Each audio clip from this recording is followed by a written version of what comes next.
Dari Ya, hasil kunjungannya temuan apa Pak? ya teman-teman, saya itu percaya diri kalau jenderal di belakang saya. Jadi saya didampingi Deputi Penindakan, Deputi Pangan, staf khusus. Mereka ya Jenderal Bintang 2 aktif. Nah, teman-teman semuanya, selama sebelum bulan Ramadan, mulai dari tanggal 24 Februari, berarti 1 minggu sebelum bulan Ramadan, kita lakukan intensifikasi. Intensifikasi pengawasan apa? Pangan. Pangan baik yang bersifat siap saji, artinya yang takjil-takjil itu, maupun yang dalam kemasan, yang olahan. Nah, apa gunanya kita melakukan itu?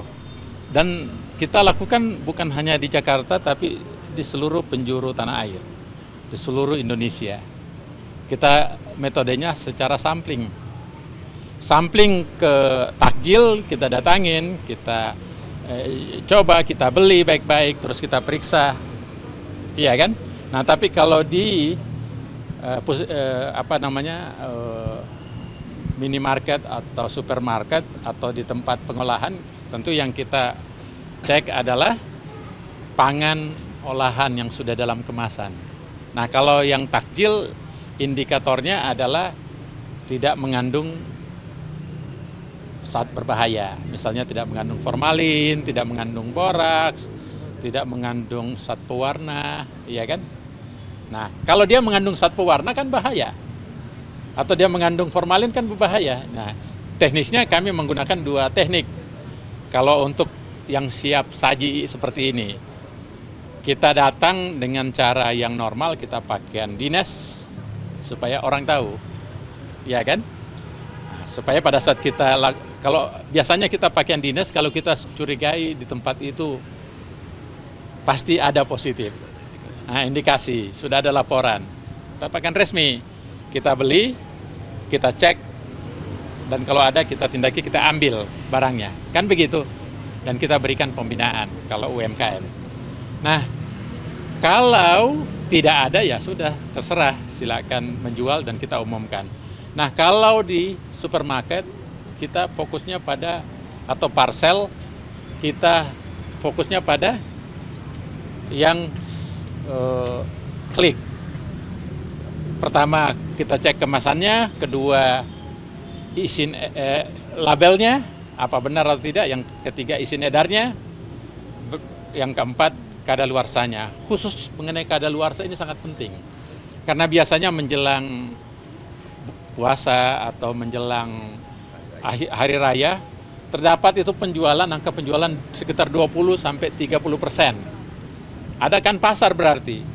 Nah, kekhawatiran kita ada produk-produk yang sudah expire, cuci gudang dia mau jual semuanya. Nah, itu termasuk pelanggaran kalau kita dapatkan. Nah, hari ini kita datang ke storage-nya. Storage itu gudang penyimpanan. Kita sampling supaya hari ini kita tidak kasih tahu dia, kita tiba-tiba aja datang, ya kan? Nah, tapi kita pakai resmi, saya pakai lambang, ya kan? Supaya memastikan bahwa yang datang ini official dari Badan POM. Dan kita cek semuanya.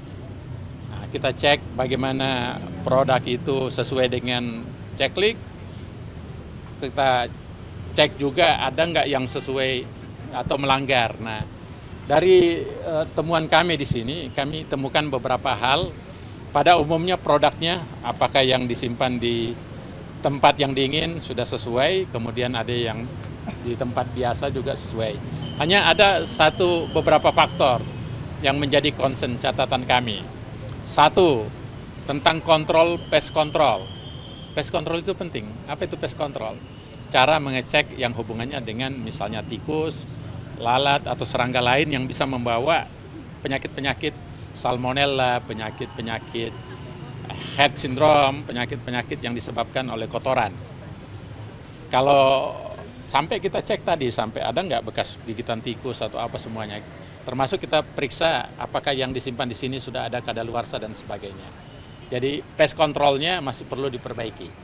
Kita sudah sampaikan rekomendasi itu sesuai dengan aturan yang kita lakukan. Yang kedua, kita juga temukan produk yang dalam ini kemasan khususnya yang PIRT, produk industri rumah tangga. Jadi saya mau jelasin PIRT itu walaupun yang keluarkan di registranya di Dinas Kesehatan, tetapi itu tanggung jawabnya Badan POM sesuai dengan Undang-Undang Pangan. Itu tanggung jawabnya kita. Tanggung jawabnya apa dalam hal keamanannya, makanya sistem kontrolnya produk industri rumah tangga ini itu dalam kontrol kami. Dinas-dinas kesehatan melapor ke Badan POM, dinas-dinas kesehatan melaporkan semua item yang dicatat. Nah, sekarang setelah clear itu kita temukan ada PIRT yang seharusnya rusak kemasannya. Itu tidak boleh. Yang kedua kita temukan juga produk yang seharusnya adalah produk steril. Kalau produk steril, steril artinya yang mempunyai risiko tinggi, dengan dijual lebih dari 6 bulan, itu harus makanan dos MD. Jadi harus MD kodenya, bukan PIRT lagi. Ini juga saya temukan tadi, saya berharap nanti bisa didaftar Pak ya? Iya. Jadi MD supaya kita bisa kontrol. Karena itu kalau tanpa itu berbahaya, nanti dimakan sama rakyat kita kan bisa keracunan, bisa mengalami sakit perut dan sebagainya. Jadi singkat cerita, kami melakukan intensifikasi, baik itu pangan siap saji maupun pangan olahan untuk menjelang bulan puasa selama bulan Ramadan dan untuk persiapan Idul Fitri, untuk menjamin rakyat kita memakan makanan apapun yang dikonsumsi aman, sehat, dan berkualitas. Jadi amannya harus penting. Kita tidak mau orang sudah puasa terus keracunan. Mau masuk Idul Fitri keracunan, kan kasihan.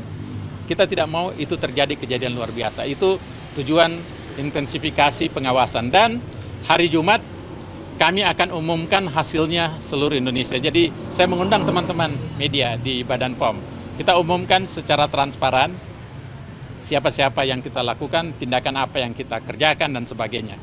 Jadi yang jelas satu kesan dari Badan POM,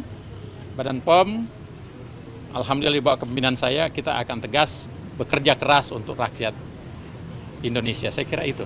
Makasih.